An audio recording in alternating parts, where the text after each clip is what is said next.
What's up, man? It's your boy T Woods checking in, back for another episode of Words of Woods. I got a very special guest in the building. Introduce yourself.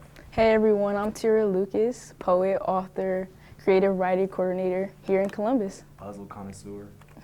How you doing? Sure. Where you from, for the people who don't know you? So I'm from Columbus, around the way. That's pretty much it. What part of Columbus? Like Canal, Winchester. Canal. What high school you go to? I went to Fort Hayes. Fort Hayes. Yeah, So I went to Fort Hayes. that's what makes you so creative. Probably. It was a fun. So you went to Fort Hayes like all 4 years? No, like, I you went didn't to- go to a certain school and then you went to Fort Hayes for like the career So stuff, I right? went to Africentric, like some of my high school years, but I transferred completely to Fort Hayes. Okay. Yeah. Dope. So for the people who don't know you, for the people who don't know Tira, I think it's really Tiraj. We talked about this. We were talking about this over here. You know how you know somebody through social media, but you haven't formally met them yet? And it's like you see their name and you've been calling them like one thing this whole time for like years, however many times you've been following each other. And then they finally tell you your name. So I didn't know her name was Tira. I thought it was Tiraj this whole time. And I really think that she's lying to me and she's telling me that her name is Tira, but I don't believe her. So if you know her, I want you to tell me if her real name is Tira or not, because I'm not believing it. But, all right, so for people who don't know you, tell me a little about yourself. So I grew up in Columbus. I went to undergrad in Eastern Michigan. Then I came back to Columbus for law school at OSU. Okay. So what made you go to EMU? So I went to EMU scholarship based. It was really the money, but also I knew I didn't want to stay in the state necessarily, and it In wasn't. Ohio? Yeah, in Ohio. Okay. So it wasn't too far, it wasn't too close. It's kind of perfect. What made you not want to stay in the state? Do you have something against your city, or you wanted to get out and spread your wings and just experience something new? Just a new experience. I do like to travel often.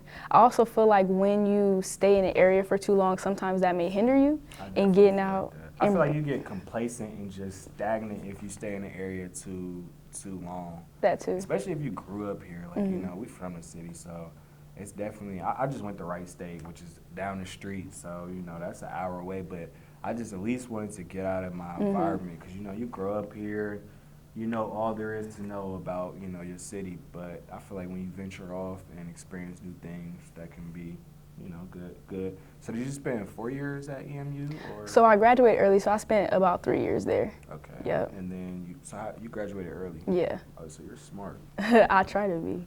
Okay. So you're smart. So, and you say you're currently at OSU, right? Yep.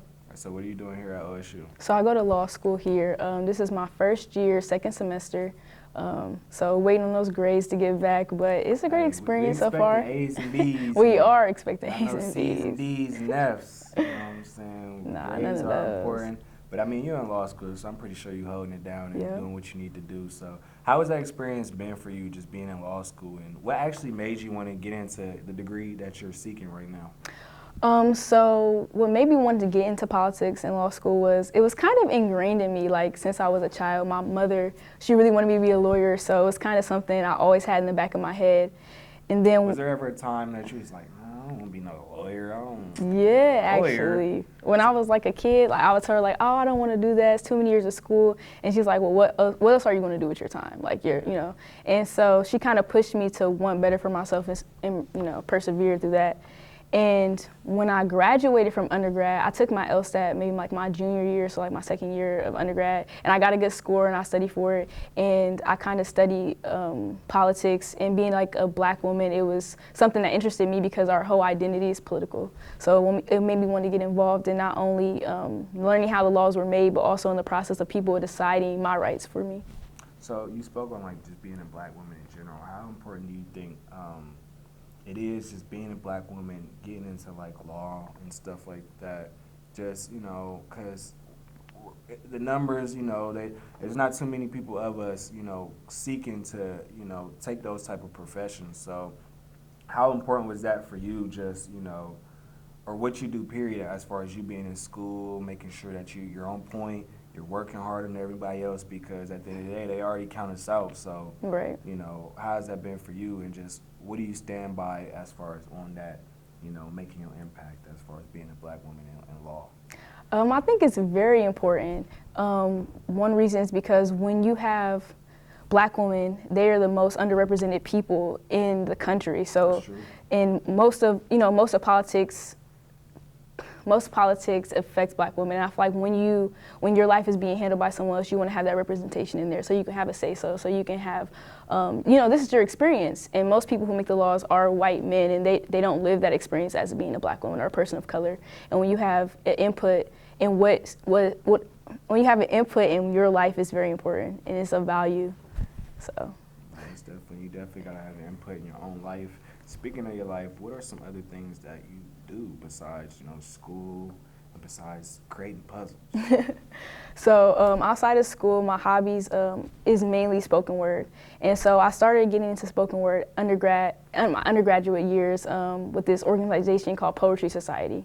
And then after I graduated and I realized that a lot of people were being touched by my poetry, I wanted to make a book because I wanted something tangible to give to a wider audience. And then when I came back, when I graduated early, I spent my time creating the book and also working during the summer as like a creative writing coordinator.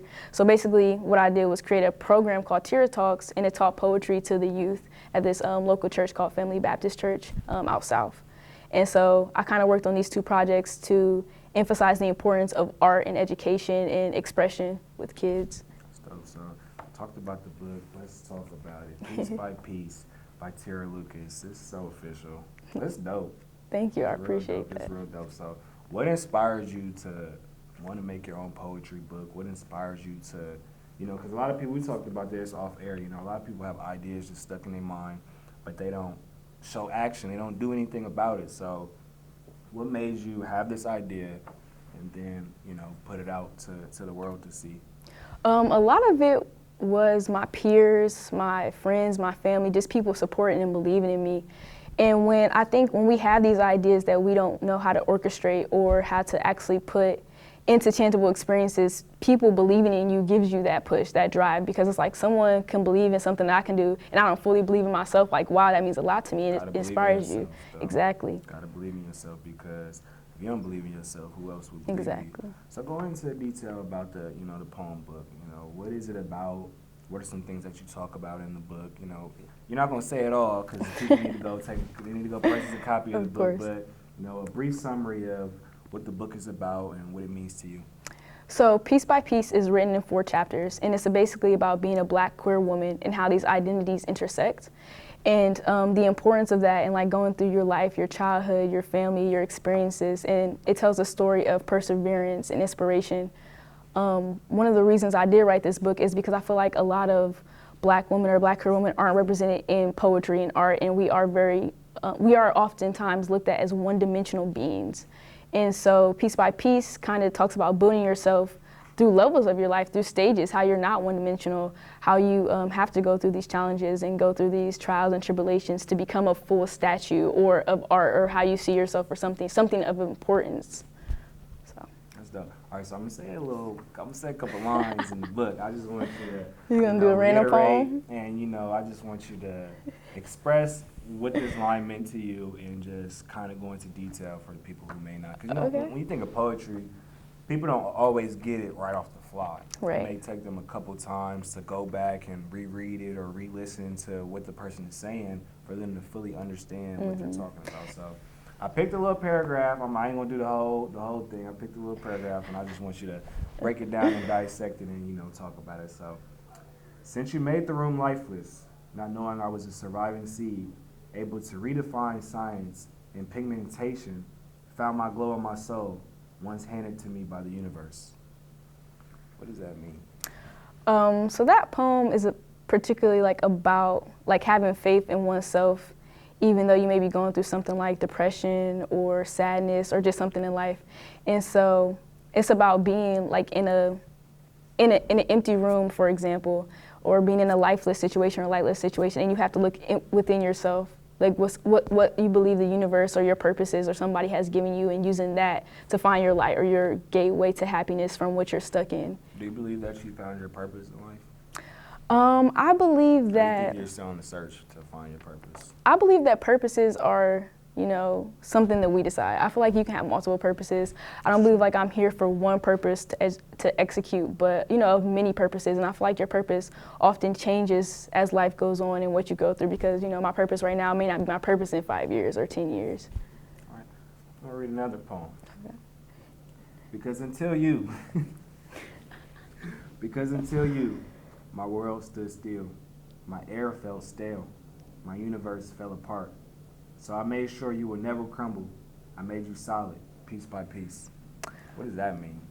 So that poem, Flawless Figurine, that's a poem dedicated to my future daughter, and basically dedicating the book to her, saying that she is of art, and so I made you this book so that way you won't crumble, because like oftentimes black girls are built so they can fall apart, and you know the world exploits off of black women falling apart and becoming pieces of, you know, almost nothing, because we're unable to build ourselves up from what we may have fallen from. You on point. You know what you're talking about. I let it hear it. I let it see it. So I'm gonna read off one more. We gotta take you to a little spoken word event. We do. I love all that. I've been trying to take that's my ideal date. You know what I'm saying? You go sip some wine, take a little shorty to a poetry event, snap your fingers. You know what I'm saying? Catch a vibe. That's my vibe. That's my vibe. Good, for sure. All right, we got one more. I want you to dissect it and you know tell me what's going on here. But disguised in hues of sacrifice, reclaiming our sexualities, shedding blood, the colors of lives, lost 4 hours to exit, staining the rainbow flags, red, black, and gay, queer, people of color. What does that mean to you? So in history, or in the black community in particular, we kind of have written out of sexuality, like try to ignore it. And there are so many like to date historical figures or African representation or African American representation of people who are queer. And I feel like a lot of times in history, people don't acknowledge that, or don't they act like sexuality is something of modernization and something that's just up most recently.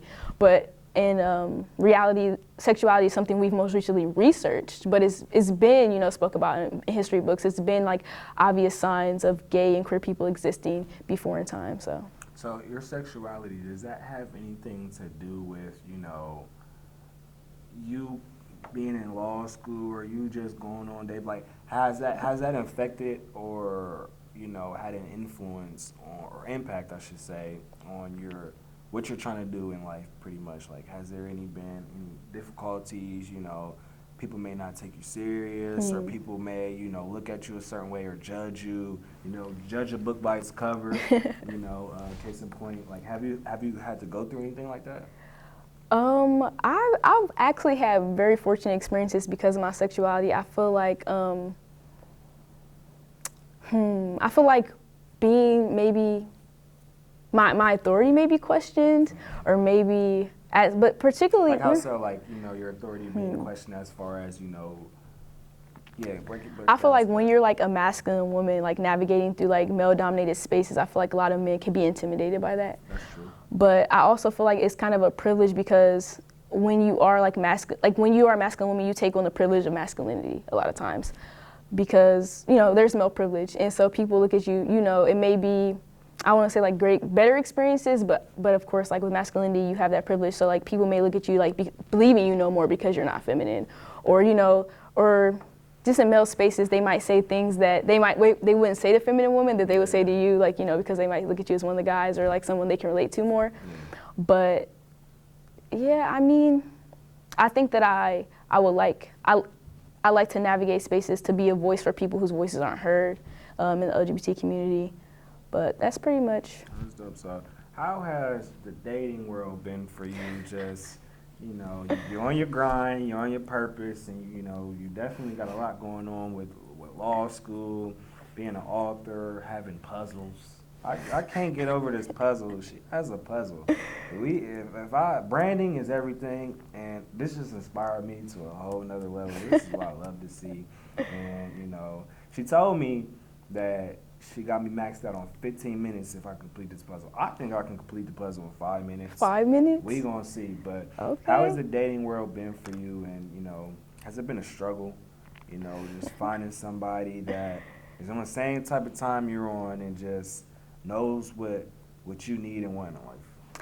I think it is a bit of a struggle. It's been a struggle for me. I just want to know how it's been for you. I'm out here struggling. Lord help me, please fix it. It's ghetto here. It's ghetto here. But now I'm listening. I feel like it's difficult because maybe I've had experience with a lot of partners who maybe like may feel intimidated because of success or because of who I am and how confident I am in what I do. But I feel like it's hard to find someone you feel genuinely supports you, because sometimes, like, you know, celebrities go through that. Not saying I'm a celebrity of that stature, but celebrities go through that. Like when they date their partners, it's always, you know, how is their partner going to act when they're in the limelight?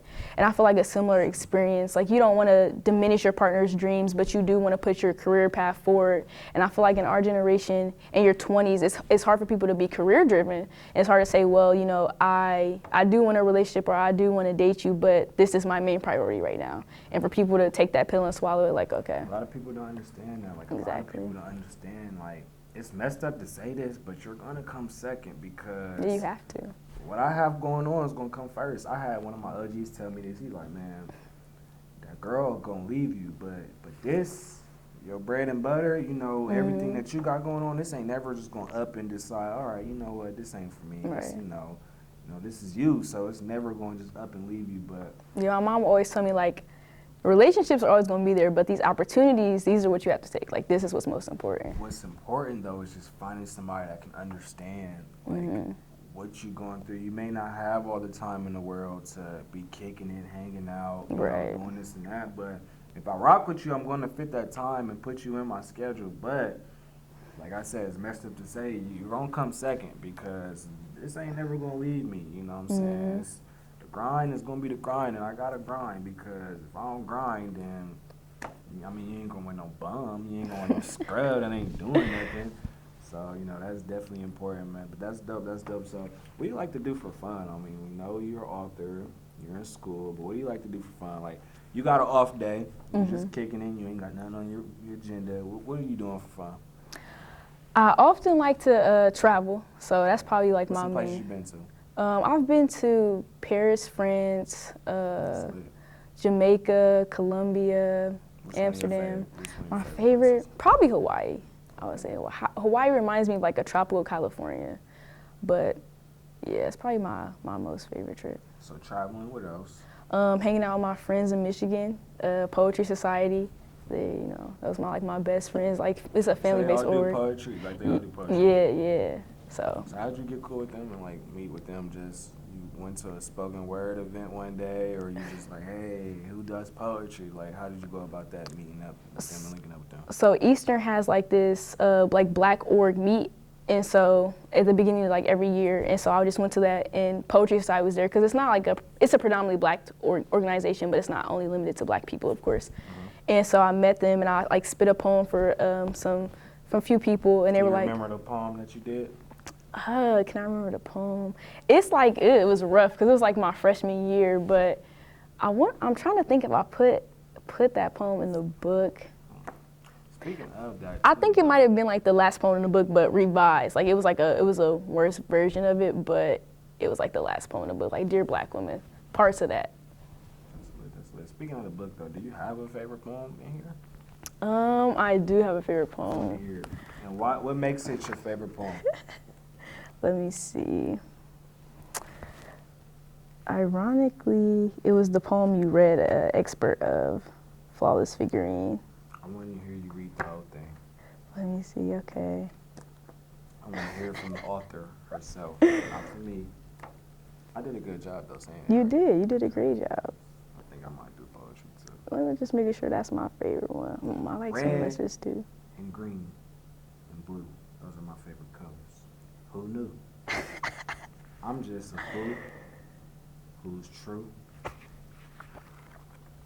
We're going to put you on stage, and you better have that same energy. I ain't got let me not speak too soon. I do got a little bit of stage fright. I feel like I get up there and choke. You would. Has there ever been a time where you got up there and you just like couldn't do it, and you was just nervous and it was not clicking that day? You just... Nah. Performance was off. You ever had a bad day? No. I mean, like, yeah, I had a bad day, but I still got through the piece. Okay. Like, yeah, like it's often so with spoken word, the best part about it is no one knows the poem except you. So if you mess up or skip a line, only you would know, unless you're like because I perform it so often where it's like I work through the mistakes, but I've messed up a poem and the audience had no idea. Like maybe me and my friends who've heard me recite it multiple times I've known. Or there's been times, this one time I did like this big show, TCOD, and I forgot a line, but I just freestyled, and then eventually remembered it. I called myself. I just be on there freestyling, because I ain't gonna remember it. I'm just be up there talking. It's gonna come from the heart, and that's all that matters. But yeah, that's what we talk about off air. You know, just being a perfectionist. Like you want to be perfect. Yeah. Sometimes that messes you up because we can't be perfect. You know, you're gonna mess up here and there, but I'm pretty sure after you, like, you know, you messed up, but the world ain't see it, the people in the audience ain't see it, but that kind of helped you, you know, experience that little flaw just to get back on your P's and Q's. But I want to hear this poem from you, and I want you to say it, and I want you to read it like you would if it's 100 people in the audience right now. You know what I'm saying? This is Words of Woods, T Woods TV. Say it like you mean it, and I'm ready when you are. I do have to say this is my first time performing sitting down. So usually I stand up. Oh, so like, okay, I can see you walking around and being up, give it that dramatic feel, you know. And okay, I got you though. I'm listening. Okay. To my figurine daughter, you will have a heart full of love, life, and the pursuit of happiness. With a hole from me and the other from your mother, your eyes will resemble puddles, leading people in with the intentions of a quick step until they completely fall. Realizing that you were as deep as the seas and as flowing like the rivers, I hope you are not a water sign. Your mother wouldn't know what to do with two of us. You will come from a rich history, hidden by a poor country. Your first words will be the next page of my purpose with endless reasons. I will be your protector. From a broken bone or skinned knee when you fall short of the stereotypes and limbos they want black girls to dance through, no, you are not a neglected decision. You are an achievement of artists, a compilation of completeness. Some will allude that you were a broken portion. You would tell them. You have experienced an assemblage of colossal stature. Being a black girl means being put behind a display glass to be a minuscule muse of museums, unappreciated by those who only see art in ivory molds. You would go through conditioning, where they would try to tell you to wash your color off and whip your hair to thin its volume, then control yours and turn your settings off from loud. Tell you, black girls must silence their presence, hush their heritage, strive to stay quiet, you will accept and whisper, so that they will listen more closely. Racism is a race you'll probably never win. They will tell you this is because you run like a girl, and I will soothe you and confirm that you do. That girls run faster than the speed of sexism, and that's why they're slow to your light. You will be walking into a mess you did not create, that was swept under the rug. Long before you built a house with stone, do not let them destroy your home. Tell them your mothers are builders, architects who design your shape so that you can fit anywhere you placed yourself, engineers who produced your aerodynamics while you became the movement, because until you, my world stood still, my air felt stale, my universe fell apart. So I made sure you would never crumble. I made you solid, piece by piece. No, that was dope. That was dope. If I have a son, I'm just going to, you know. That's awesome. Okay. It has to be. I respect that. Yeah, you have a son. I'm gonna have to explain it to him, like, you know what I mean. I'm gonna write him another book. I'm gonna write him another book. Book number 2, he'll get his dedication. That's definitely good, man. That's so good. So, you know, to end it off, why should people, you know, purchase a copy of Piece by Piece? For the main reason you should purchase Piece by Piece is support black-owned businesses. Definitely. Good black-owned businesses, though, like, because, you know, that's another topic we're going to talk about. Like, you want to support black-owned business. However, you know, you want to support professional black-owned business. No, I agree. You know, some people throw in that, you know, support black-owned business, but they're not on their P's and Q's. They're not, you know, professional with the work. It's just sloppy, and it's just, a lot of black-owned business get backlash from that. And it's sad because it's like you definitely want to support. And people will throw that in there to, like, make you feel bad or just, you know, thinking that's going to give them leverage. But it's really not, you know, because you're going to support good business if it's good business. However, you want to definitely support black-owned business, you know, especially if it's good business. But that's another reason. Get it? Support black-owned business. Of course. What else is a reason people should purchase Piece by Piece? So if you're from Columbus, you're donating to a Columbus native, and you're getting knowledge from someone in your city who you can relate to and also reach out to. And then the last reason I have to say, if you're a black black queer woman or know a black queer woman, which everyone does, or will fall in either of those categories, support, read, get some knowledge, educate yourself through art. Like it's interesting to read articles and research about identities and intersectionality, but when you see it through an aspect of art, I feel like that creative aspect catches your eye and gets people educated in a different way. That's facts. So where can people follow you at on social media to get in contact with you? And also, where can they go purchase the book? So my social media is I am Tiraj, IAMTIRAJ. You can purchase the book through my website. Me personally, the link is in any of my social media bios or on my page, and that's it. There you have it. Special thanks to Tiraj for stopping by Words of Woods. I definitely appreciate you for coming and talking Thanks for to having me. I appreciate all the branding. This is lit, man. Y'all got to get on your A game when you come see me. Hey, the bar is set high. You put the bar all the way up here with this puzzle. It's always set I might high. steal this puzzle from the bar is definitely set high.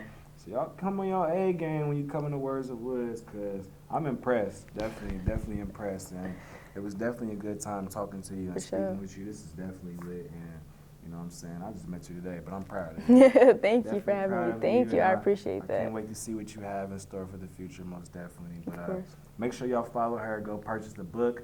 Until next time, thank you for tuning in to Words of Woods.